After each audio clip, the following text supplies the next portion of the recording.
बार फिर से विवेक का रुख करेंगे, उनके पास कुछ अपडेट है क्या? विवेक, आपके पास कुछ अपडेट? बिल्कुल आशी, देखिए टाइम पूरा हो गया है, 7 बजे से ज्यादा का समय हो चुका है और मुख्य निर्वाचन आयोग कुछ ही देर में पहुंचने वाले हैं। अलर्ट हो गया है, उनके सारे अधिकारी यहां पर पहुंच गए हैं, सब जो लाइन लगाकर खड़े हुए हैं। और देखिए कक्ष सामने अगर आपको दिखा सकूं मैं तो इनका ऑफिस बिल्कुल अलर्ट पे है, सभी लोग तैयार हैं और कुछ ही सेकंड में, कहा जा रहा है कि कुछ सेकंड में यहां पर आएंगे मनोज कुमार और प्रेस कॉन्फ्रेंस की शुरुआत करेंगे। सारी तैयारियां पूरी हैं, जिस तरह से जो सूची है, लिस्ट है, वो बाहर आ चुकी है। निकाय चुनाव कितने चरण में होगा ये भी सबको पता चल चुका है, बस आधिकारिक घोषणा होनी बाकी है, ऑफिशियली अनाउंसमेंट बाकी है। यहां पर इस कुर्सी पर बैठेंगे राज्य निर्वाचन आयुक्त मनोज कुमार, उसके बाद जानकारियां देंगे। देखिए मीडिया के लोग भी इस बात का इंतजार कर रहे हैं, राजनीतिक दलों के लोग भी इस बात का इंतजार कर रहे हैं और प्रदेश की जनता भी इस बात का इंतजार कर रही है कि कब होगा आधिकारिक रूप से ऐलान। और जो गतिविधियां बाहर दिख रही हैं वहां पर किसी भी समय अपने कक्ष से निकलकर राज्य निर्वाचन आयुक्त बाहर आएंगे और बाहर आकर तारीखों का ऐलान करेंगे। 7 बजे का समय तय किया गया था, लेकिन कुछ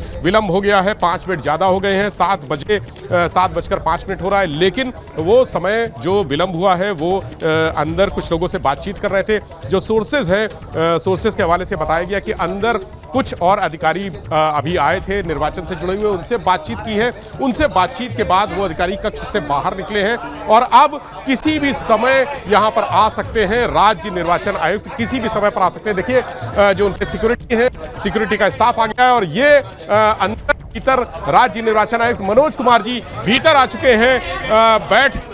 अपनी कुर्सी पर बैठेंगे और इसके बाद शुरुआत करेंगे। देखिए बस वो समय पूरा हो गया है, 7 बजे का जो समय था। मनोज कुमार जी यहां पर आ चुके हैं, बैठ चुके हैं। अब आधिकारिक ऐलान करेंगे कि चुनाव की तारीखों का और किस तरह से मंडलवार होना है, जिलेवार होना है, ये ऐलान करेंगे। तो देखिए सारे कागज इनके पास हैं, जो सूचनाएं हैं, जो एबीपी गंगा ने जो लिस्ट दिखाई थी, वो सबसे पहले जो लिस्ट दिखाई थी वो भी मनोज कुमार जी हाथ में लिए हुए हैं और बिल्कुल वो पक्की लिस्ट है। ये तय हो गया है कि आज जो एबीपी गंगा ने सबसे पहले बताया था वो कागज राज्य निर्वाचन आयुक्त मनोज कुमार जी के पास हैं और प्रेस कॉन्फ्रेंस शुरू हो चुकी है। अब आगे मनोज कुमार जी ही बोलेंगे।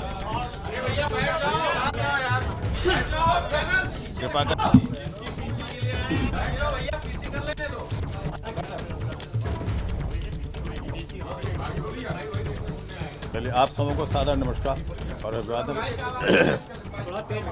जी चलिए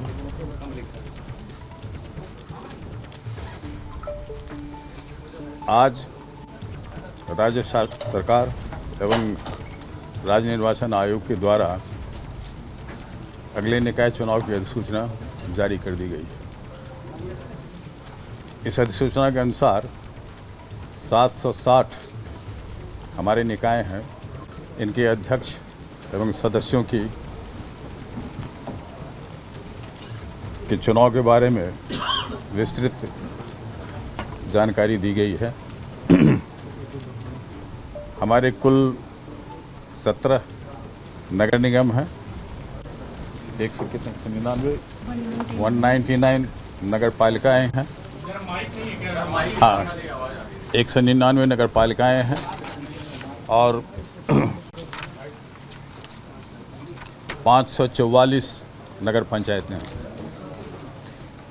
ये कुल मिला के संख्या 760 है।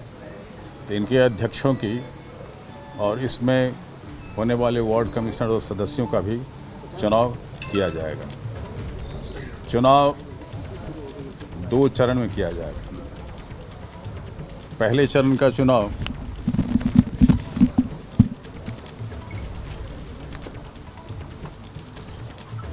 के चुनाव का मतदान 4 मई को होगा और दूसरे चरण का मतदान 11 मई को होगा। इसके विस्तृत विवरण अभी आपको मैं उपलब्ध कराऊंगा। इस अधिसूचना के जारी होने के साथ ही प्रदेश में आदर्श आचार संहिता लागू हो गई है। मतगणना जो है वो 13 मई को संपादित किया जाएगा। इन सभी पदों के लिए 13 मई को संपादित किया जाएगा। अब ये इसके विस्तृत जानकारी मैं आप लोगों को देना चाहूँगा कि राज्य सरकार और निर्वाचन आयोग द्वारा आज दिनांक 9/4/2023 को अधिसूचना जारी की गई है। जिला मजिस्ट्रेट इसके बारे में अधिसूचना पहले चरण के लिए 10 तारीख को और दूसरे चरण के लिए 16 अप्रैल को जारी करेंगे। जो हमारे आरओ और एआरओ हैं तो निर्वाचन अधिकारी द्वारा सार्वजनिक सूचना निर्गत करने का दिनांक 11 अप्रैल है प्रथम चरण के लिए और 17 अप्रैल है दूसरे चरण के लिए। नाम निर्देशन पत्रों का क्रय और जमा करने का दिनांक प्रथम चरण के लिए 11/4/23 से 17/4/23 तक रखा गया है और द्वितीय चरण में 17/4/23 से लेकर 24/4/2023 तक रखा गया है। निर्देशन पत्रों की समीक्षा का दिनांक 18/4/2023 को प्रथम चरण के लिए और 25/4 को द्वितीय चरण के लिए रखा गया है। प्रतीक आवंटन पहले चरण का, अभ्यर्थन वापसी जो है वो 20 तारीख को प्रथम चरण का होगा और 27 तारीख को द्वितीय चरण का होगा। प्रतीक आवंटन 21 तारीख को प्रथम चरण के लिए 21 अप्रैल को और द्वितीय चरण का 28 अप्रैल को होगा। मतदान का दिनांक जैसा कि मैंने पहले भी बताया, जो प्रथम चरण का 4 मई को और द्वितीय चरण का 11 मई को होगा और मतगणना का दिनांक दोनों चरण का मिला करके सभी का 13 मई को किया जाएगा। तो ये तो हमारे चुनाव के कार्यक्रम हैं, इस तरह से इसे संपादित किए। ये मतदान जो 2 चरण में किया जाएगा, इसमें 37 जिले प्रथम चरण में लिए गए हैं। ये मंडलवार अगर आपको बताएं तो हमारे सहारनपुर, मुरादाबाद, आगरा, झांसी, प्रयागराज, लखनऊ, देवीपाटन, गोरखपुर, वाराणसी मंडल प्रथम चरण में लिए गए हैं। इनके अंतर्गत पड़ने वाले समस्त 37 जनपदों का चुनाव प्रथम चरण में संपादित कराया जाएगा। दूसरे चरण में मेरठ, ये कमिश्नरी का नाम मैं बता रहा हूँ, मेरठ, बरेली, अलीगढ़, कानपुर, चित्रकूट, अयोध्या, बस्ती, आजमगढ़ और मिर्ज़ापुर, इन कमिश्नरी के अंतर्गत आने वाले 38 जिलों का द्वितीय चरण में चुनाव संपादित कराया जाएगा।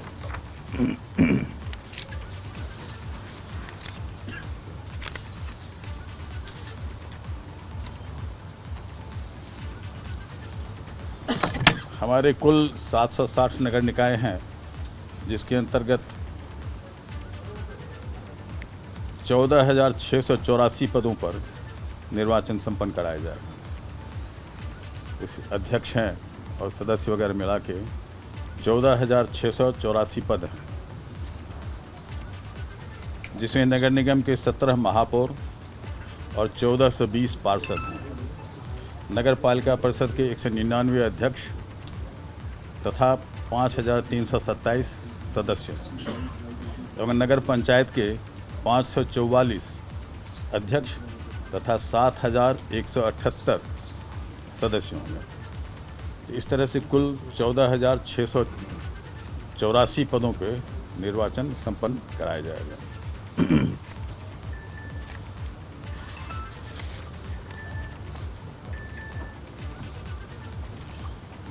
एक विशेष बात और है कि हमारे नगर निगम में जो चुनाव कराया जाएगा वो ईवीएम से कराया जाएगा।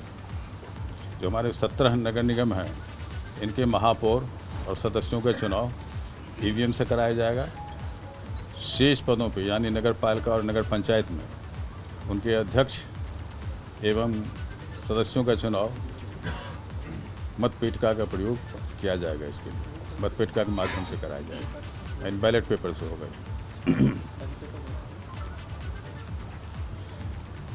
इस चुनाव में 2017 के सापेक्ष हमारे वोटर्स की संख्या काफ़ी अच्छी खासी बढ़ी है। उसके कई कारण रहे होंगे। इसमें करीब 96,33,832 वोटर हमारे पिछले चुनाव यानी 17 के चुनाव की तुलना में इतने वोटर्स की संख्या में वृद्धि हुई। 217 के सापेक्ष इस बार 107 निकायों में भी वृद्धि हुई, यानी इस बार 760 हम लोग करवा रहे हैं। पिछले चुनाव में ये संख्या 653 थी। मतदान केंद्रों में भी उसी के अनुसार इस वर्ष 17 के सापेक्ष 2361 मतदान केंद्रों की संख्या में वृद्धि हुई है। नगर निकाय सामान्य निर्वाचन 23 में वर्ष 17 के सापेक्ष कुल 2024 पदों अध्यक्ष, महापौर, पार्षद और सदस्य की भी वृद्धि हुई है। कुल 2024 पद 2000 तीनों को मिला के क्या 2024 वृद्धि ये वृद्धि हुई है सब मिला के। तीनों मिला। हाँ,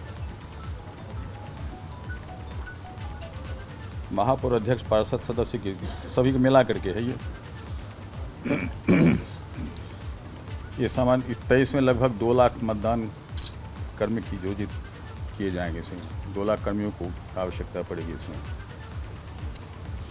इसमें व्यय सीमा जो निर्धारित की गई है, आप लोगों ने पहले भी बताया हम लोगों को। व्यय सीमा महापौर के लिए जहां 80 वार्ड से कम है वहां 35 लाख रुपये, जहां 80 वार्ड से ज़्यादा है वहां 40 लाख रुपये रखा गया है। नगर पालिका के लिए 40 वार्ड तक 9 लाख रुपये और 40 वार्ड से अधिक के लिए 12 लाख रुपये का रखा गया। अध्यक्ष नगर पंचायत के लिए 2,50,000, पार्षद नगर निगम के लिए 3 लाख, सदस्य नगर पालिका परिषद के लिए 2 लाख और सदस्य नगर पंचायत के लिए 50,000 रुपये की सीमा खर्च करने की सीमा निर्धारित की गई।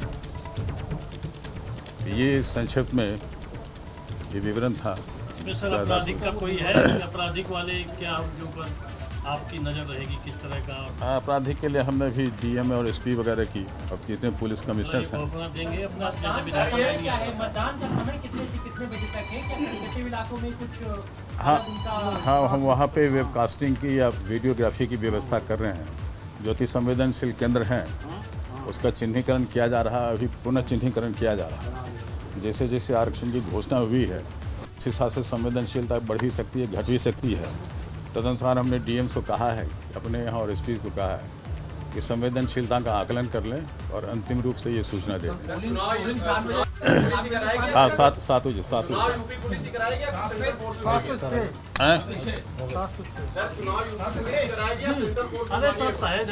मैं भी तो यूपी फोर्स से ही लोग करवा रहे हैं, वैसे आवश्यकता होगी तो हम लोग सेंट्रल फोर्स से मंगाएंगे।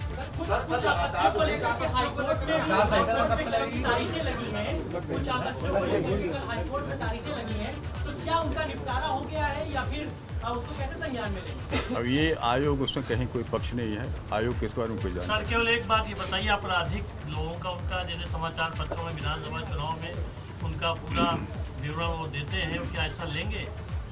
आपराधिक तत्वों के बारे में हमने चिन्हीकरण के लिए कहा है समस्त जिला मजिस्ट्रेट, पुलिस अधीक्षकों से और पुलिस कमिश्नर से, इन सब ने कहा कि अपने अपने क्षेत्र में ऐसे आपराधिक तत्वों का चिन्हीकरण कर लें। उसके विरुद्ध कई तरह की कार्रवाई है, विरोधात्मक कार्रवाई है, कई निषेधात्मक कार्रवाई है, कई के जो जमानत में हम निरस्त करा करके पुनः जेल भेजने की कार्रवाई है। तो वो सारी कार्रवाइयाँ चल रही हैं। जहाँ बहुत अधिक इस तरह का पाया जाएगा तो उसकी सूची भी दी जा सकती है।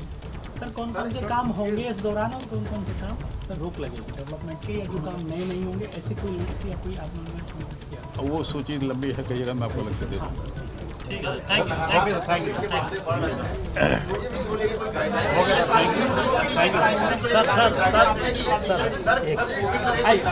सर, बात करने के लिए मनोज कुमार जी हैं। सर, आज आपने ऐलान कर दिया है। तो आज की ये सबसे बड़ी खबर उत्तर प्रदेश निकाय चुनाव से जुड़ी हुई ये बड़ी खबर जहां 2 चरणों में होंगे उत्तर प्रदेश निकाय चुनाव। तारीखों का ऐलान हो गया है और एबीपी गंगा ने सबसे पहले आपको बताया था 4 और 11 मई को होगी निकाय चुनाव की वोटिंग। नगर निगमों में ईवीएम से चुनाव करवाए जाएंगे। और देखिए, जिस तरीके से एबीपी गंगा ने सबसे पहले आपको यह जानकारी दी थी कि 4 और 11 मई को निकाय चुनाव की वोटिंग हो सकती है, ऑफिशियल घोषणा उसकी हो गई है। 2 चरणों में उत्तर प्रदेश निकाय चुनाव होने हैं।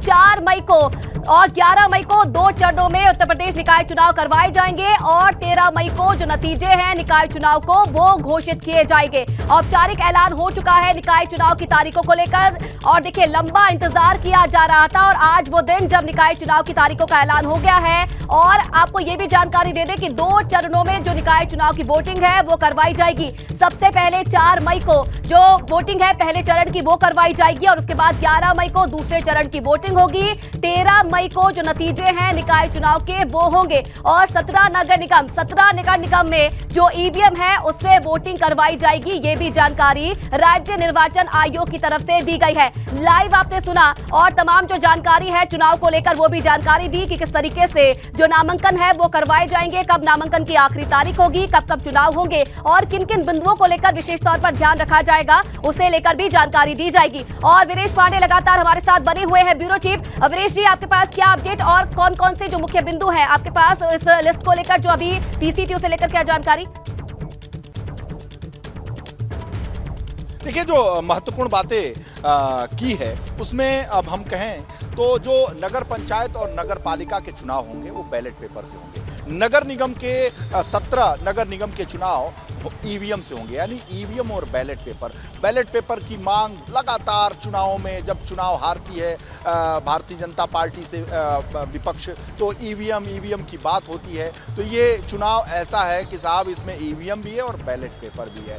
बैलेट पेपर नगर पालिका और नगर पंचायत के चुनाव में और नगर निगम में ईवीएम का प्रयोग, यानी बड़े शहरों में ईवीएम का प्रयोग किया जाएगा जहां पढ़े लिखे ज्यादा मतदाता है, ऐसा माना जा रहा है। तो वो एक नया चीज इसमें देखने को मिल रहा है। और जो बात अगर हम जिलों की करें तो 37 जिले प्रथम चरण में जहां मतदान होने हैं और 38 जिले दूसरे चरण में। मंडल वाइज अगर हम बात करें तो 9 मंडल, यानी प्रथम चरण में 9 मंडल, द्वितीय चरण में भी यानी सेकेंड फेज में भी 9 मंडल। और 13 मई एबीपी गंगा ने सबसे पहले दर्शकों को बताया था कि साहब जब आएंगे मनोज कुमार जी प्रेस कॉन्फ्रेंस करेंगे तो यही करेंगे, यही बताएंगे जो एबीपी गंगा के दर्शक पहले से जानकारी रख लें, जान लें कि 2 चरणों में मतदान होना है। इसकी जानकारी एबीपी गंगा ने बता दिया था। 4 और 11 मई को, 13 मई को जो है वहाँ मतगणना होगी और उस दिन रिजल्ट निकलेगा। तो साहब जो एबीपी गंगा ने दर्शकों को पहले बता दिया था उसी की घोषणा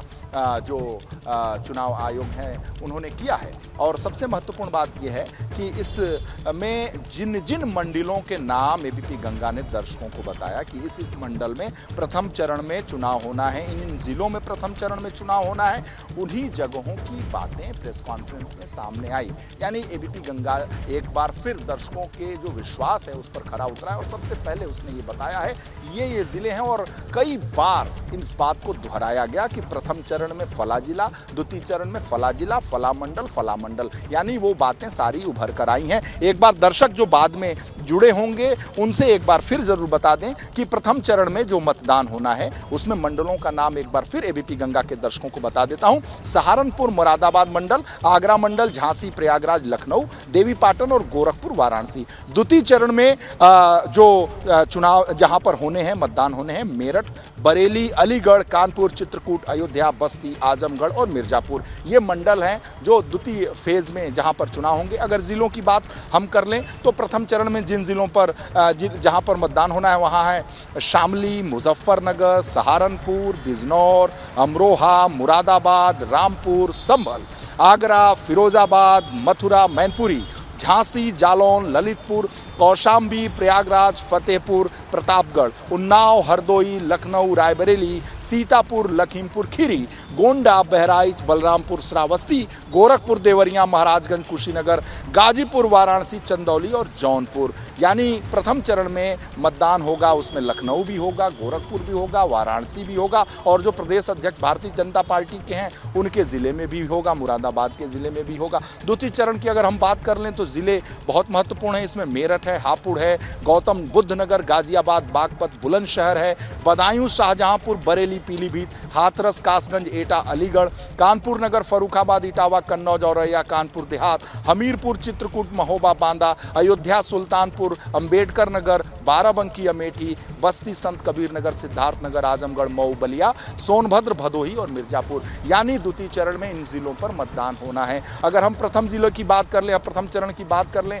तो वहाँ मुख्यमंत्री का कर्मभूमि है, वहाँ पर प्रधानमंत्री की कर्मभूमि है, भारतीय जनता पार्टी के प्रदेश अध्यक्ष की कर्मभूमि है। और अगर हम द्वितीय चरण की बात करें तो वहाँ अखिलेश यादव का गढ़ है, वहाँ इटावा है, वहीं सैफई है, वहीं मैनपुरी है, वहीं कन्नौज है। बाकी सारे जो महत्वपूर्ण ज़िले हैं उन जगहों पर मतदान होना है। तो अगर हम इस लिहाज से पार्टी की अगर हम बात करें तो ये अगर हम मायावती के गांव की बात करें, पश्चिमी उत्तर प्रदेश में उनकी पकड़ की बात करें, वो भी द्वितीय चरण में। अगर विपक्ष के कद्दावर नेताओं के इलाकों की अगर हम बात करें तो वो द्वितीय चरण में है। और भारतीय जनता पार्टी के कद्दावर नेताओं की अगर हम बात करें तो उनके इलाके में जहां उनकी साख भी दांव पर लगी होगी, ज़्यादा से ज़्यादा रिजल्ट देना होगा। नगर निगमों में, नगर पंचायतों और नगर पालिका में ज़्यादा से ज़्यादा उन्हें कब्जा करना होगा। तो वो प्रथम चरण के ज़िले बहुत महत्वपूर्ण है भारतीय जनता पार्टी के लिहाज से, उनके हाईकमान, उनके बड़े नेताओं के लिहाज से। और द्वितीय चरण की अगर हम बात करें उसमें समाजवादी पार्टी, बसपा की प्रमुख मायावती, इनके गृह जनपद, इनके ज़िले पड़ते हैं, कर्मभूमियाँ भी हैं जो इनकी पड़ रही हैं वहाँ पर। तो इसलिए बहुत महत्वपूर्ण है ये ज़िले। इसलिए जो बातें हैं, अमेठी भी है साहब, इसमें द्वितीय चरण में लगता है कि विपक्ष को बांट के रख दिया है। विपक्ष के जो कद्दावर इलाके हैं यानी अमेठी भी है, अमेठी भी द्वितीय चरण में ही है। तो यानी कांग्रेस की हम बात कर लें, बसपा की बात कर लें और समाजवादी पार्टी की बात कर लें तो इनकी जो मजबूत इनका जो बेल्ट है वो सारे द्वितीय चरण में, और भारतीय जनता पार्टी के कद्दावर नेताओं का जो बेल्ट है वो प्रथम चरण में। लेकिन मुकाबला बड़ा दिलचस्प होगा या नहीं होगा, ये एक संभावना है कि किसकी कितनी तैयारी होगी। जितनी तैयारी होगी उतना ज़्यादा मुकाबला कड़ा होगा। लेकिन नगर निकाय के चुनाव भारतीय जनता पार्टी के लिहाज से हमेशा से उसका मजबूत पक्ष रहा है और इसलिए भारतीय जनता पार्टी ने पिछले चुनाव में जिस तरीके से अपना रिकॉर्ड बनाया था, उस रिकॉर्ड को खुद अपने ही रिकॉर्ड तोड़ने की कोशिश भारतीय जनता पार्टी के जो लोग हैं, भारतीय जनता पार्टी के अध्यक्ष हैं, संगठन के महामंत्री हैं, उनकी ये कोशिश लगातार इस बात की है कि अपनी बढ़त को ही तोड़ा जाए। क्योंकि विपक्ष क्या उस बढ़त को तोड़ पाएगा, ये बड़ा सवाल होगा। बड़ा सवाल इस लिहाज से होगा कि ये सेमीफाइनल है साहब, और सेमीफाइनल में जो परफॉर्मेंस होगा उससे कार्यकर्ताओं का मनोबल, पार्टी के नेताओं का मनोबल, जो प्रत्याशी हैं, अगर हम बसपा की बात करें तो बहुत कुछ निर्धारित होगा कि प्रत्याशी कितना लोकसभा में टिकट मांगने आएंगे। क्योंकि 10 सीटें जो समाजवादी पार्टी और बसपा का गठबंधन था 2019 में, उसमें बसपा तो जीत गई थी लोकसभा में, लेकिन जो 22 का विधानसभा का चुनाव जब उसे अकेले लड़ना पड़ा तो एकमात्र सीट बसपा ने चुनाव जीता था। ऐसे में क्या जो नगर निगम में उसने परफॉर्मेंस किया था, पिछली बार जो सीटें जीती थी, समाजवादी पार्टी से ज्यादा अच्छा परफॉर्मेंस बसपा का नगर निकाय के चुनाव में था, क्या वैसा फिर बसपा उत्तर प्रदेश में दोहरा पाएगी? क्या अखिलेश यादव जिस तरीके से काशीराम और अंबेडकर के सहारे दलित वोट बैंक में मायावती के सेंधमारी करना चाहते हैं, जाटव वोट बैंक में, हरिजन वोट बैंक में जो लगातार वो सेंधमारी करना चाहते हैं, क्या सफल होंगे? ये बड़ा सवाल होगा। और बड़ा सवाल इस लिहाज से है कि विपक्ष की लड़ाई देखनी होगी कि भारतीय जनता पार्टी से विपक्ष की लड़ाई कौन लड़ता है, कौन है विपक्ष में, यह सबसे बड़ी भूमिका है। भारतीय जनता पार्टी को हराने की भूमिका विपक्ष नहीं निभा रहा है, जो जमीनी हकीकत है। अगर ये बात हम कैमरे पर बोल रहे हैं तो बहुत सारे ऐसे समर्थक होंगे जिन्हें बात अच्छी नहीं लगेगी, लेकिन जो परफॉर्मेंस है पिछले चुनाव का, जो परफॉर्मेंस है अन्य चुनावों का, जो परफॉर्मेंस है निकाय चुनाव का, वो सभी विपक्ष के नेता जानते होंगे कि निकाय के चुनाव में भारतीय जनता पार्टी का मुकाबला करना इतना आसान नहीं होगा। न केवल वोटर्स के लिहाज से शहरी मतदाता कहा जाता है कि भारतीय जनता पार्टी के प्रति ज़्यादा आकर्षित होते हैं और ज़्यादा उन्हें मतदान करते हैं, चाहे वो विधानसभा का हो, चाहे वो लोकसभा का हो और नगर निकाय का चुनाव, नगर पंचायत, तो ये शहरी इलाका है, शहरी क्षेत्र है। अगर हम बात करें जो ग्राम प्रधानी और बीडीसी और उस चुनाव की, तो उसमें समाजवादी पार्टी ने बहुत बेहतर प्रदर्शन किया था, इससे इनकार नहीं किया जा सकता है, क्योंकि ग्रामीण अंचल में समाजवादी पार्टी, बसपा, इनके काडर वोटर्स की संख्या बहुत ज्यादा है, इससे इनकार नहीं किया जा सकता है। विपक्ष जमीन पर मजबूत है वहां पर गांव के इलाके में, लेकिन जब शहरों की बात होती है तो भारतीय जनता पार्टी एक तरफा बढ़त बनाती है और ये परिणाम सबके सामने है। और केवल मतदाता के लिहाज से नहीं, अगर जो निष्पक्ष तरीके से देखा जाए तो भारतीय जनता पार्टी के हाई कमान से लेकर जूनियर कमान तक और नीचे के कमान से लेकर मिडिल कमान तक सभी जितना मेहनत करते हैं निकाय चुनाव को लेकर, जो तैयारियां उनकी हुई हैं, वो लगातार जो दौरे हो रहे हैं, चाहे अमित शाह के दौरे हैं, चाहे मुख्यमंत्री योगी आदित्यनाथ के दौरे हैं, प्रधानमंत्री के भी दौरे रहे, उसका कहीं न कहीं भारतीय जनता पार्टी हर वक्त चुनाव लड़ती है साहब। विपक्ष का ये आरोप भी है कि भारतीय जनता पार्टी 365 दिन चुनाव लड़ती है। निश्चित रूप से भारतीय जनता पार्टी के जो रणनीतिकार हैं, जो काम करने वाले हैं, वो 365 दिन चुनाव लड़ते हैं, इससे इनकार नहीं किया जा सकता। जो उत्तर प्रदेश की सियासत को समझता है, जो समाजवादी पार्टी के दफ्तर जाता है, कांग्रेस के दफ्तर जाता है, बसपा के दफ्तर का तो अता ही पता नहीं है, उस किले में घुसना आसान नहीं है। जो भारतीय जनता पार्टी के दफ्तर में जाता है उसे इस बात का एहसास होगा कि किस दफ्तर में किस लेवल पर काम हो रहा है। अगर कर्मठता और कार्यशीलता की बात करें तो भारतीय जनता पार्टी का मुकाबला नहीं कर पाएंगी ये पार्टियां, इसमें कोई दो राय नहीं है। लेकिन अगर हम बात करें मजबूती की तो शहरी इलाकों में निर्विवाद रूप से भारतीय जनता पार्टी मजबूत है और अपने कर्म के लिहाज से, अपने मतदाताओं के लिहाज से, रुझान के लिहाज से और इतिहास के लिहाज से। लेकिन रिजल्ट क्या होगा वो 13 मई को पता होगा। हम कोई ज्योतिषी तो नहीं है। बिल्कुल गिरीश जी, तो पूरा समीकरण भी आपने समझा दिया है कि क्या क्या समीकरण इन जिलों में रहने वाले हैं, निकायों में रहने वाले हैं। अब उन समीकरण पर कैसे काम करती हैं पार्टियां, वो भी देखने वाली बात होगी। दो और सहयोगी मेरे साथ इस वक्त जुड़ गए हैं। आगरा से नितिन हमारे साथ है और वाराणसी से नवीन हमारे साथ जुड़ गए हैं। नवीन, सबसे पहले आपका रुख करना चाहूंगी, वाराणसी की अगर बात की जाए तो प्रधानमंत्री का संसदीय क्षेत्र और पहले चरण में यहां पर वोटिंग होनी है। पिछले बार के अगर मुकाबले की अगर बात की जाए तो क्या क्या चुनौतियां इस बार रहने वाली है वाराणसी में? जी, अगर वाराणसी की बात की जाए तो वाराणसी में इस वक्त चुनौती जो होगी वो विपक्ष की ही देखने को मिल रही है, क्योंकि तैयारियां विपक्ष की नहीं देखने को मिल रही है। बीजेपी लगातार पिछले 1 महीने से नगर निकाय चुनाव को लेकर तैयारियां कर रही है। हमारे साथ बीजेपी के कुछ नेता भी हैं, उनसे भी बात करते हैं। किस तरह की चुनौती इस बार के चुनाव में देखने को आप लोग को मिलेगी? देखिए, हम लोगों को किसी तरह की चुनौती जो है देखने को नहीं मिलेगी, क्योंकि हम लोग हर समय चुनाव के मूड में रहते हैं और नगर निकाय चुनाव की तैयारी हम लोग पिछले कई महीनों से कर रहे हैं। तारीख का इंतजार था, नामांकन होगा, मतगणना होगा, भारतीय जनता पार्टी का प्रत्याशी जीतेगा।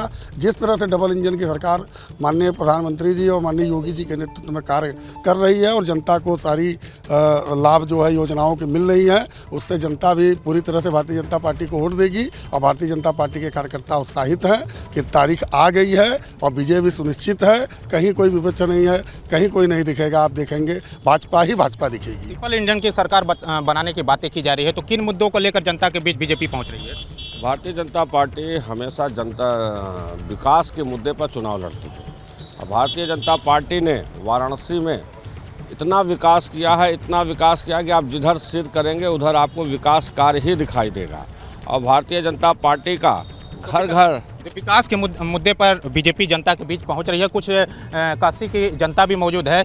कितना इंतजार था इस चुनाव का और किन मुद्दों पर आप वोट देंगे, कौन से किस? देखिए, नौजवानों को अवसर दें और विकास तो चल ही रहा है बनारस में, इसमें कोई झूठ नहीं है, कोई काट नहीं सकता है। तमाम विकास, G20 सम्मेलन होने जा रहा है, बनारस चमक रहा है।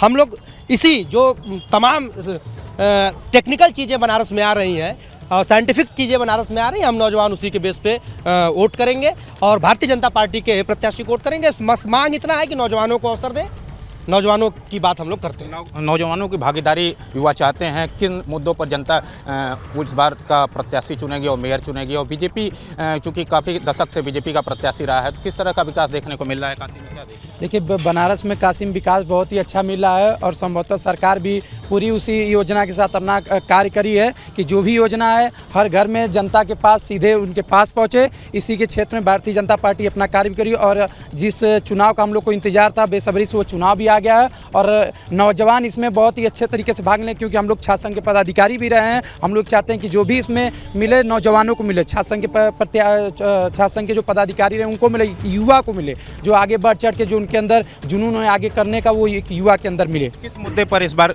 आप लोग वोट देना चाह रहे हैं? कौन सा मुद्दा रहेगा? हम लोग इस बार जैसे शिक्षा, साक्षरता और सुरक्षा, इन तीन चीज़ों पे सरकार जो है एकदम खरी उतरी है, अपना काम कर रही है। बनारस में सफाई और सारी चीज़ें हैं, सब दुरुस्त हैं। लेकिन हम लोग चाह रहे हैं कि इस बार जो नौजवान मतदाता के रूप में बढ़े हैं और प्रत्याशी के रूप में नौजवान आएंगे और जन जन तक सरकारी सुविधाओं को, सरकार के द्वारा दी जाने वाली सुविधाओं को जन जन तक पहुंचाएंगे।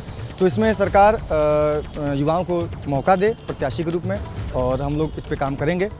किन मुद्दों पर इस बार का चुनाव आप देख रहे हैं? किन मुद्दों पर आप वोटिंग करने जा रहे हैं? देखिए, मुद्दा हमेशा से यही रहा है कि बिजली, पानी, सड़क और महिला सुरक्षा, ये सबसे बड़ा मुद्दा रहा है हमारे भारत देश का।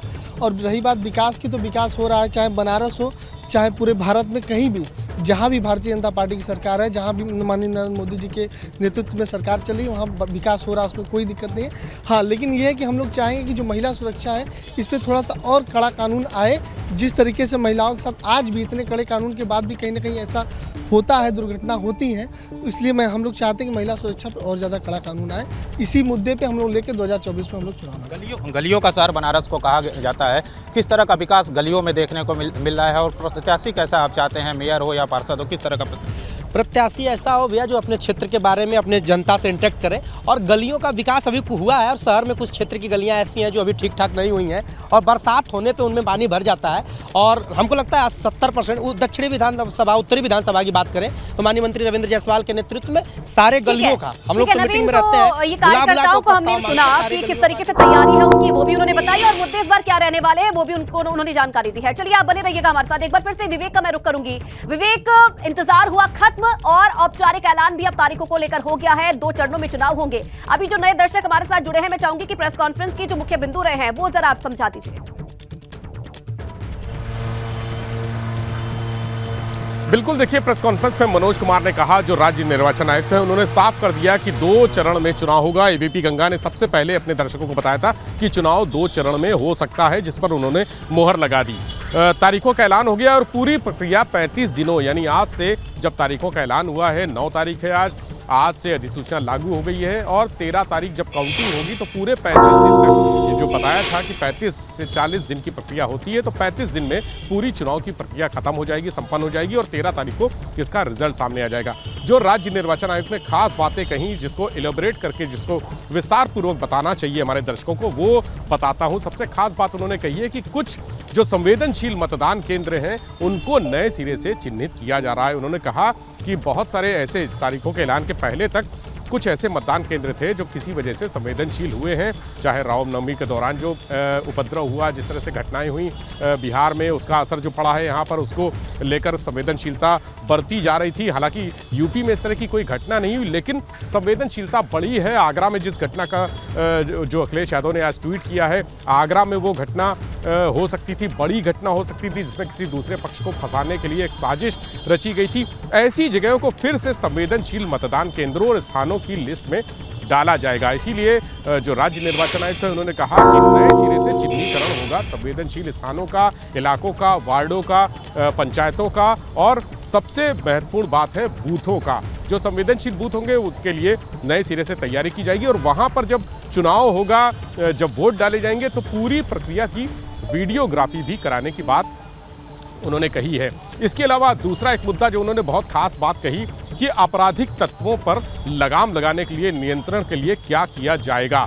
आपराधिक तत्वों के लिए उन्होंने सभी जनपद के पुलिस अधिकारियों से, चाहे वो पुलिस कमिश्नर हो या पुलिस जो एसपी होते हैं, एसएसपी होते हैं, उनसे कहा है, उनको निर्देश दिए हैं कि आपराधिक तत्वों पर नियंत्रण के लिए प्रभावी कार्रवाई अभी से सुनिश्चित कर दें। अभी से यानी इसी वक्त से जो भी अपराधी हैं जो चुनाव में गड़बड़ियां फैला सकते हैं। पुलिस के पास हमेशा एक इस तरह का रिकॉर्ड रहता है कि कौन कौन लोग हैं जो चुनाव में गड़बड़ियां करते हैं, अराजकता पैदा करते हैं। उनकी एक लिस्ट रहती है, वो लिस्ट समय समय पर संशोधित भी होती रहती है। तो ऐसे लोगों के खिलाफ अगर कोई ऐसा व्यक्ति है जो जेल में था और जेल से बाहर आ गया है तो उसकी जमानत निरस्त कराने के लिए राज्य निर्वाचन आयोग ने कहा है पुलिस अधिकारियों से। और जो निरोधात्मक कार्रवाई होती है, 107-16 की कार्रवाई होती है, पाबंद करने की कार्रवाई होती है, 151 की जो शांति भंग की कार्रवाई होती है, उसके तहत तमाम प्रक्रियाएं अपनाई जाए और कार्रवाई करके जो अराजक तत्व हैं उनको जेल भेजा जाए या पाबंद किया जाए, निरुद्ध किया जाए। उनको मोटी मोटी जो जमानतें होती हैं उस पर निरुद्ध किया जाए। ये बात उन्होंने कही है। यानी चुनाव में जो गड़बड़ी की आशंका पैदा हो सकती है, जिस तरफ से पैदा हो सकती है, वहां पर उन्होंने रोकथाम के लिए कहा है। और जो संवेदनशीलता बढ़ी है वहां उन्होंने सुरक्षा व्यवस्था दुरुस्त कराने के लिए कहा है। और ये बहुत महत्वपूर्ण पहलू है निकाय चुनाव में, चूंकि शहर की सरकार का चुनाव होता है, ऐसे में संवेदनशीलता ज़्यादा हो जाती है। कई एक वार्ड से कई लोग चुनाव लड़ते हैं, अगल बगल पड़ोसी होते हैं जो साथ में उठते बैठते हैं, वो भी चुनाव लड़ते हैं। ऐसे में चुनावी रंजिशें बढ़ती हैं, झगड़े बढ़ते हैं, हमले बढ़ते हैं, तमाम वारदातें होती हैं। इसलिए ये चुनाव बहुत संवेदनशील माना जाता है।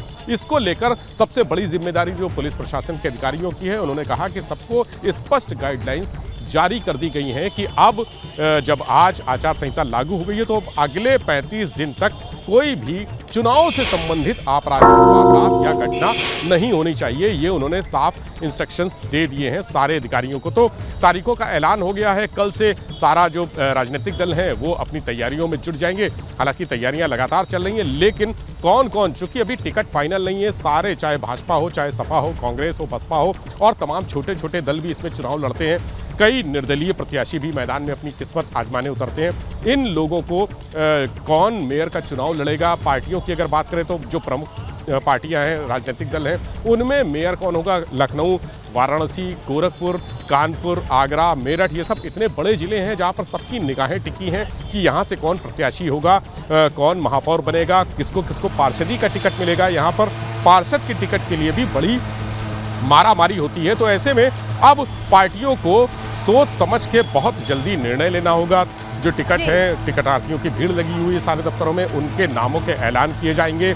ऐलान के साथ ही प्रचार शुरू हो जाएगा। पूरी प्रक्रिया तो जो प्रोग्राम जारी हुआ है, जो आपने समझाया है कि इन बातों को ध्यान में रखना है। लेकिन एक बार फिर से देखिए, अपने दर्शकों को हम बता दें, 2 चरणों में जब चुनाव होने हैं तो पहले चरण 4 मई को मतदान होगा। 37 जिले इसमें शामिल है, 10 नगर निगम, 129 इसमें अगर पहले चरण की बात की जाए तो 37 जिले कौन कौन से रहने वाले हैं वो भी हम आपको बता रहे हैं। शामली, संभल, कौशाम्बी, उन्नाव, गोंडा, मुजफ्फरनगर, आगरा, ललितपुर, हरदोई, बहराइच और सहारनपुर, फिरोजाबाद, जालौर, लखनऊ, बलरामपुर, ये वो जगह है जहां पर पहले चरण में चुनाव होगा। बिजनौर, मुरादाबाद, रामपुर, मथुरा, मैनपुरी, झांसी, प्रयागराज, फतेहपुर, प्रतापगढ़, रायबरेली, सीतापुर, लखीमपुर खीरी, श्रावस्ती, यहां पर पहले चरण में चुनाव होने हैं।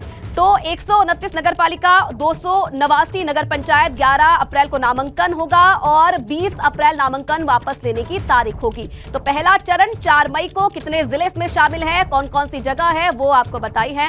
तो पहला चरण 4 मई को, जिले 37 है, नगर निगम 10 और कौन कौन से जो जगह है, शहर है वो रहने वाले हैं। महाराजगढ़, संभल, कौशाम्बी, उन्नाव, गोंडा, कुशीनगर, आगरा, ललितपुर, हरदोई, ये वो नाम है देखिए जहां पर पहले चरण में मतदान होंगे, यानी कि 4 मई को मतदान होंगे। नामांकन की अगर बात की जाए तो 11 अप्रैल को नामांकन दाखिल कर सकते हैं जो उम्मीदवार हैं वो इन जगहों पर, और 20 अप्रैल वो तारीख है जब नामांकन वापस लिया जा सकता है। और चलिए एक बार फिर से नवीन का रुख करेंगे वाराणसी से, वो हमारे साथ बने हुए।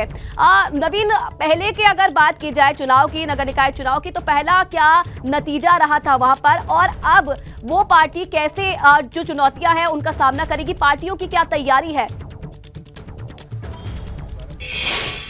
जी बिल्कुल, अगर पहले की बात की जाए तो बीजेपी की सीट बनारस में पहले से ही यहाँ पर काफ़ी 2 दशक से ही बीजेपी के मेयर प्रत्याशी या फिर पार्षद प्रत्याशी बनारस से चुने गए हैं और बनारस में काफ़ी दिनों से बीजेपी के मेयर पद के प्रत्याशी रहे हैं। जो मुद्दा रहा है पिछली सरकारों में, जो मुद्दा था बिजली, पानी और सड़क का मुद्दा था, क्योंकि शहर की सरकार बनाने का ये चुनाव होता है, लिहाजा बिजली, पानी और सीवर की समस्या, इन तमाम मुद्दों पर चुनाव लड़ाया था। लेकिन जब से प्रधानमंत्री नरेंद्र मोदी यहाँ से सांसद हुए हैं, हैं, तब से इस समस्या से काशी की जनता को निजात मिलता हुआ देखने को मिला है। और काशी की चूँकि बनारस गलियों का शहर है, लिहाजा गलियों को सुधारने का काम स्मार्ट सिटी के माध्यम से किया गया है। तो फिलहाल बीजेपी की तैयारी तो पूरी है, क्योंकि जो ये मुद्दे थे बिजली, पानी, सड़क या फिर गलियों का विकास, तो वो विकास पर तो बीजेपी खड़ी होते हुए देखने को मिल रही है।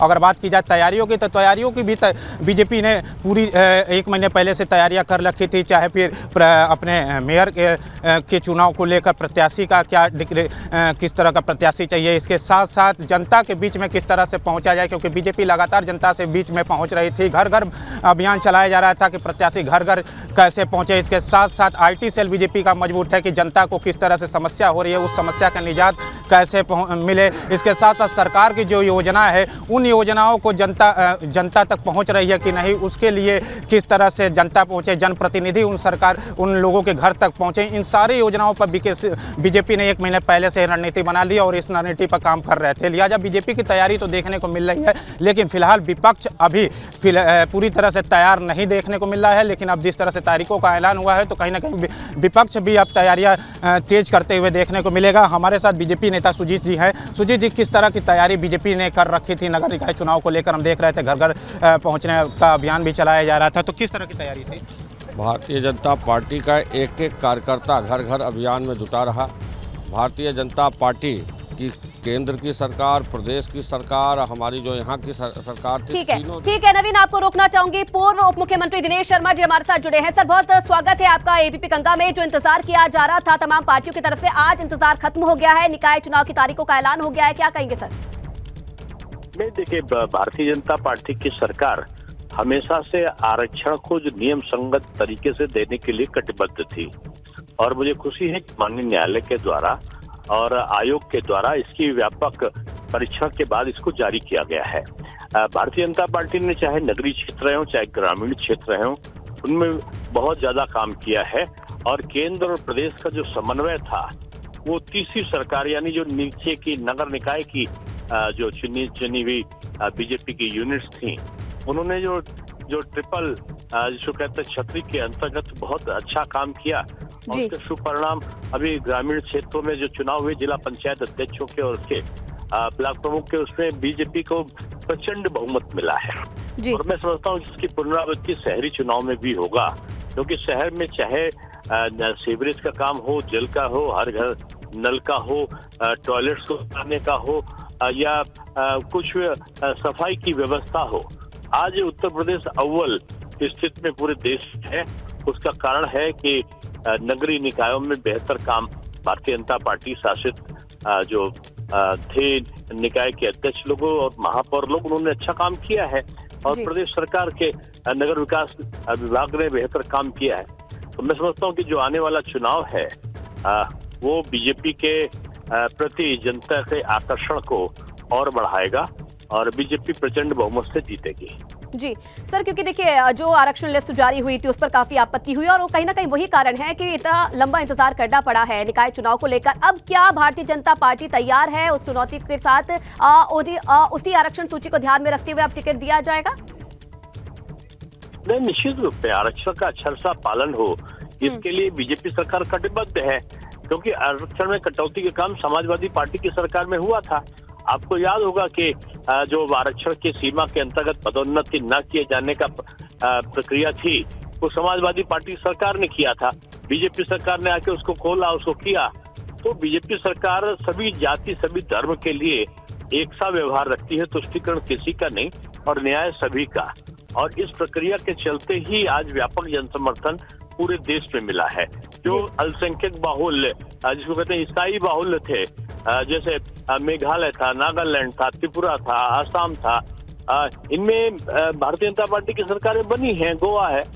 तो इसका मतलब है कि सभी जाति धर्म के लोग, आजमगढ़ और रामपुर ऐसे जगह पे अल्पसंख्यक बाहुल था, मुस्लिम बाहुल था, बीजेपी जीत कर आई है। सबका साथ सबका विकास ने व्यापक प्रभाव डाला है आम जनता पे, और मुझको लगता है कि जो समर्थन है पिछले नगर निकायों के चुनाव से कहीं अधिक बड़ा समर्थन इस बार मिलेगा। जी सर, अखिलेश यादव ये साफ तौर पर कह चुके हैं कि बीजेपी से इस बार सीधा मुकाबला रहने वाला है, तो क्या भारतीय जनता पार्टी भी यही सोचती है? नहीं, हमारा मुकाबला किसी से नहीं है। उनका मुकाबला दूसरे, तीसरे, चौथे नंबर के लिए होगा, कहीं निर्दलीय से होगा उनका मुकाबला। कहीं कांग्रेस और बहुजन समाज पार्टी से होगा। बीजेपी से हो सकता कुछ स्थानों पर वो मुकाबला उनका हो, लेकिन मैं समझता हूँ कि सपा तीसरे चौथे नंबर की लड़ाई में जरूर अपना स्थान बनाने की कोशिश करेगी। ठीक है सर, बहुत धन्यवाद आपका एबीपी गंगा से बातचीत करने के लिए। तो पूर्व डिप्टी सीएम दिनेश शर्मा को आप सुन रहे थे। साफ तौर पर उनका कहना है कि निकाय चुनाव में इस बार भी भारतीय जनता पार्टी का दबदबा रहेगा, किसी को यहां पर चुनौती नहीं मानते हैं। और समाजवादी पार्टी को लेकर उनका ये कहना है कि तीसरे चौथे नंबर पर समाजवादी पार्टी इस बार नजर आएगी। और वीरेश जी इस बार लगातार हमारे साथ बने हुए हैं, उनके पास कुछ अपडेट है। वीरेश जी, देखिए, हमारे पास अपडेट नहीं है। उत्तर प्रदेश के उप मुख्यमंत्री केशव प्रसाद मौर्य साक्षात हैं, जो बताएंगे कि आखिर किस तरह की तैयारी कर रहे हैं, क्योंकि भारतीय जनता पार्टी की तैयारी बहुत बड़ी मानी जाती है हर चुनाव के लिहाज से। तो इस चुनाव के लिहाज से कितनी बड़ी तैयारी साहब? देखिए, भारतीय जनता पार्टी चुनाव के ऐलान की प्रतीक्षा किए बगैर चुनाव की तैयारी करती है। जैसे हमारा 2022 का लोकसभा चुनाव, विधानसभा का चुनाव संपन्न हुआ, तो हम 2023 नगर निकाय के चुनाव की तैयारियां शुरू कर चुके थे। लोकसभा 2024 की तैयारियां शुरू कर चुके थे। आज तिथियों का ऐलान हुआ है। हमारी तैयारी तो इससे पहले से थी कि हम चुनाव पहले होंगे, लड़ेंगे और कमल खिलाएंगे और ट्रिपल इंजन सरकार बनाएंगे। 365 दिन चुनावे लड़ते हैं क्या? देखिए, एक राजनीतिक दल के नाते चुनाव के लिए भी काम करना, समाज की सेवा के लिए भी काम करना और तमाम सामाजिक काम पार्टी की ओर से, अभी जैसे 6 अप्रैल को स्थापना दिवस से 14 अप्रैल को बाबा साहब भीमराव अंबेडकर जी की जयंती तक यह पूरा सेवा सप्ताह चल रहा है, सामाजिक न्याय सप्ताह चल रहा है, तो यह भी काम हम करते हैं। पक्ष कहता है कि 365 दिन भारतीय जनता पार्टी चुनाव ही लड़ती है। देखिए, उनके पास केवल चुनाव जब होता है तब वह जनता के बीच में जाते हैं। हम 365 दिन जनता के सुख और दुख का हिस्सा रहते हैं, और अगर जो जनता के बीच में रहेगा, जनता के लिए काम करेगा, जनता की सेवा करेगा, तो जनता बहुत समझदार है। इसीलिए आज विपक्ष का कहीं आता पता नहीं है, विपक्ष मुद्दा विहीन है और भारतीय जनता पार्टी की आंधी चल रही है। और इस आंधी में देखिएगा आप, जब नगर निकाय के परिणाम आएंगे तो चारों तरफ कमल का फूल, चाहे नगर पंचायत, चाहे नगर पालिका, चाहे नगर निगम। साल भर पढ़ने वाले विद्यार्थी हैं आप लोग, तो ये जो 1 महीने वाले हैं क्या करेंगे? अब ये तो वो बताएंगे। हम लोग तो कमल खिलाने के लिए लगे हुए हैं और कमल खिलाएंगे। जनता का आशीर्वाद भी भाजपा के साथ है, क्योंकि वह सब जानते हैं कि जो विपक्ष में यहाँ उत्तर प्रदेश के अंदर राजनीति करते हैं, किसी के पास गुंडे अपराधी माफिया हैं, तो किसी के पास भ्रष्टाचार का इतिहास है और कोई केवल कागज में है। तो यहाँ काशीराम, अंबेडकर, राम, रामचरितमानस, हनुमान जी, बजरंग बली, इतने सारी बातें आ गई चुनाव में, तो इसका फायदा उनको मिलेगा? कभी नहीं मिल सकता। देखिए, जो विपक्ष में है, जिनकी आप सपा की बात कर रहे हैं, ये ढोंग नहीं चलता है। जब विधानसभा चुनाव था तब उन्होंने भगवान परशुराम जी की मूर्ति लगाई थी, क्या हुआ? अब नगर निकाय चुनाव समय समय पे मतलब कुछ न कुछ करते हैं। जैसे जैसे चुनाव आया तो कभी परशुराम जी का फरसा याद आता है, कभी याद आता है तो काशीराम याद आता है। ये चुनावी ढोंग है और चुनावी ढोंग का कोई फायदा नहीं मिलता है। लोग भाजपा को जानते हैं कि भाजपा जो कहती है वो करती है और करके हमने दिखाया है, और डबल इंजन की जगह ट्रिपल इंजन सरकार बनाने की अपील। अच्छा, ट्रिपल इंजन में आखिरी सवाल है कि 80 का लक्ष्य आपने रखा है, तो 80 का लक्ष्य आपने लोकसभा में रखा है, तो इसमें कितना लक्ष्य है? देखिए, हम तो हर सीट जीतने का लक्ष्य लेकर के काम करते हैं, लेकिन हर सीट में से हो सकता है 10-20 सीटें ऐसी हों जहां पे हमें सफलता प्राप्त करने में कठिनाई हो, लेकिन अधिकतम सीटें तो हमारी जीती हुई लगती हैं। संगठनात्मक तैयारी, डबल इंजन सरकार के काम किया। आखिरी सवाल, पसमंदा मुसलमानों को आप लोग टिकट देंगे? मुसलमानों की भागीदारी बढ़ाएंगे? देखिए, पसमंदा मुस्लिम नहीं, उनके बीच में जो हमारा कार्यकर्ता होगा और जीतने लायक होगा, उसे जरूर टिकट देंगे। बहुत बहुत धन्यवाद आपका केशव मौर्य जी। बहुत ही उत्साह और आत्मविश्वास से भरे हुए हैं। 365 दिन पढ़ाई करने वाले विद्यार्थी हैं भारतीय जनता पार्टी के, और कह रहे हैं कि हमारे मुकाबले में वो जो पेपर होता है, जो एक दिन पहले पढ़ा जाता है, वो पढ़ने वाले हैं, तो कोई मुकाबला कर नहीं पाएंगे और सारी सीटें हम जीत जाएंगे। और ट्रिपल इंजन, अभी तक हम लोग डबल इंजन सुन रहे थे, अब ये ट्रिपल इंजन पे आ गए हैं, तो ट्रिपल इंजन की सरकार भी उत्तर प्रदेश में चलाएंगे, दर्शक सुन रहे हैं। और मैं बाहर चलता हूँ, बहुत सारे यहाँ हमारे दूसरे साथी हैं जो व्यवधान उनको उत्पन्न होगा।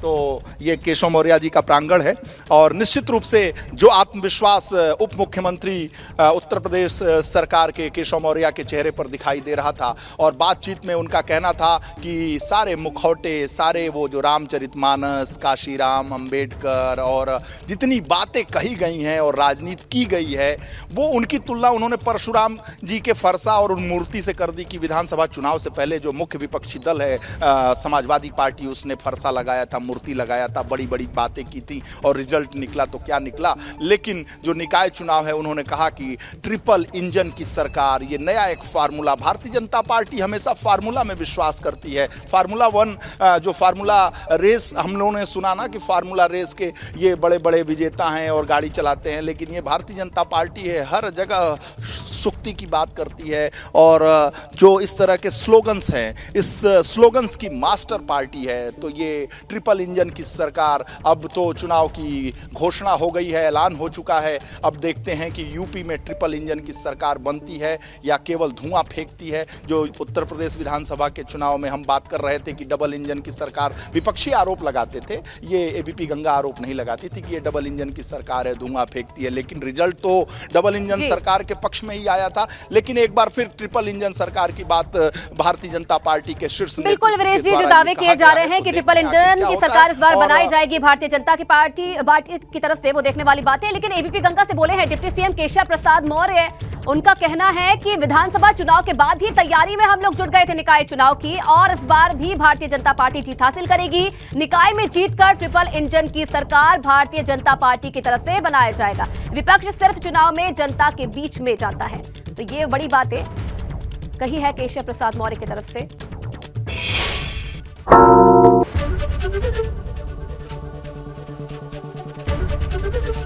एबीपी गंगा, खबर आपकी, जुबान आपकी।